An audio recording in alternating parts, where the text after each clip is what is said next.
Al-Musawa, lahir pada hari Jumat 23 Februari tahun 1973.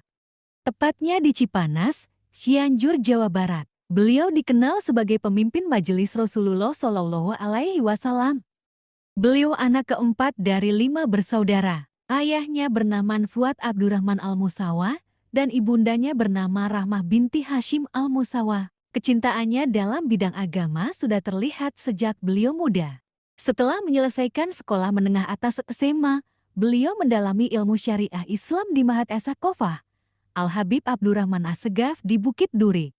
Setelah itu, beliau kursus bahasa Arab di LPB As-Salafi Jakarta Timur. Selanjutnya mendalami ilmu syariah di Ma'had Al-Herat, Bekasi Timur. Hingga akhirnya selama 4 tahun beliau mendalami ilmu syariah di Ma'had Darul Mustafa, Tarim Hadramaut Yaman, pimpinan Habib Omar bin Hafidz.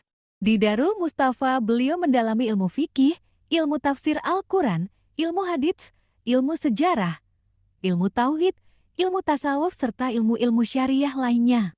Kehidupan masa mudanya bukanlah tanpa ujian. Beliau pernah putus sekolah. Setelah ayahnya pensiun, keluarganya membangun losmen 5 kamar di depan rumah. Di sana beliau bekerja menjadi pelayan losmen. Tugas beliau diantaranya memasang spray, menyapu kamar, membersihkan toilet, membawakan makanan dan minuman pesanan tamu. Semua beliau kerjakan. Waktu luangnya dihabiskan untuk ibadah. Setiap malam beliau jarang tidur, duduk termenung di kursi penerima tamu sambil bertafakur, merenung, berzikir dan menangis dalam sholat malamnya. Hari-harinya dihiasi dengan bersholawat ribuan kali dan berzikir ribuan kali. Puasa Nabi Daud hingga sholat malam berjam-jam. Saat itu beliau merasa bersalah telah membuat ayah dan bundanya malu karena tidak berhasil seperti saudara-saudaranya yang lain. Di saat saudara-saudaranya yang lain berhasil diwisuda, hanya dia yang putus sekolah. Saat itu beliau lebih suka hadir di majelis-majelis ilmu dibandingkan dengan sekolah. Beliau juga dilanda sakit asma yang parah, hingga berkata ibundanya kalau kata orang, jika banyak anak, mesti ada satu yang gagal. Ibu tak mau percaya pada ucapan itu. Tapi apakah ucapan itu kebenaran? Walaupun begitu, Munzir tetaplah menjadi anak yang paling dimanja oleh kedua orang tuanya dibandingkan anak-anak yang lainnya. Suka duka menuntut ilmu. Setiap 2 kali dalam sepekan beliau pergi Cipanas, Jakarta untuk belajar agama dari uang hasil menjaga losmen. Saat kehabisan ongkos maka beliau menumpang truk dan tidak jarang kehujanan. Beberapa kali beliau datang ke maulid almarhum Al-Arif Billah Al-Habib Umar bin Khattab di Cipayung dalam keadaan basah kuyup sehingga diusir oleh pembantunya. Dengan sabar beliau berdiri berteduh di bawah pohon sampai hujan berhenti dan tamu-tamu berdatangan.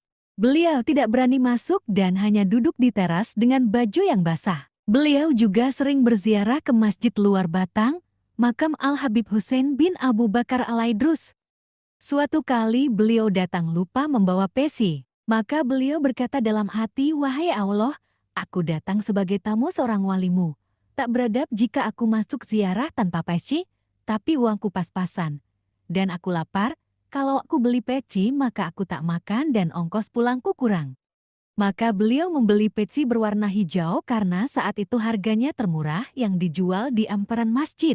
Sambil berziarah, beliau menangisi kehidupannya yang penuh dengan ketidaktentuan dan mengecewakan orang tua. Setelah itu datanglah rombongan teman-teman beliau dari pesantren Habib Umar bin Abdurrahman Assegaf dengan satu mobil. Mereka senang saling berjumpa. Habib Munzir ditraktir makan hingga diantar pulang. Perjumpaan dengan guru mulia. Dalam salah satu doa beliau berkata, "Wahai Allah, pertemukan saya dengan guru dari orang yang paling dicintai Rasulullah Sallallahu Alaihi Wasallam." Tidak lama setelah itu beliau masuk pesantren Al-Habib Nagib bin Syekh Abu Bakar di Bekasi Timur.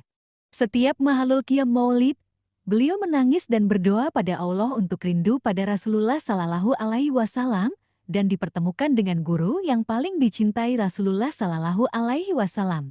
Beberapa bulan setelah itu datanglah guru mulia Al-Musnid Al-Alamah Al-Habib Omar bin Hafidz ke pondok itu, kunjungan pertamanya pada tahun ke-1994. Selepas Habib Umar menyampaikan ceramah, beliau melirik Habib Munzir dengan tajam. Habib Munzir hanya bisa menangis memandangi wajah sejuk itu. Saat menaiki mobil, Habib Umar memanggil Habib Nagib dan berkata bahwa beliau ingin Habib Munzir dikirim ke Tarim Hadramaut untuk belajar dan menjadi muridnya. Lalu Habib Nagib mengatakan bahwa Habib Munzir murid baru sangat belum siap, belum bisa bahasa Arab. Mungkin Anda salah pilih, maka Habib Umar menunjuk Habib Munzir itu. Anak muda yang pakai peci hijau itu yang saya inginkan.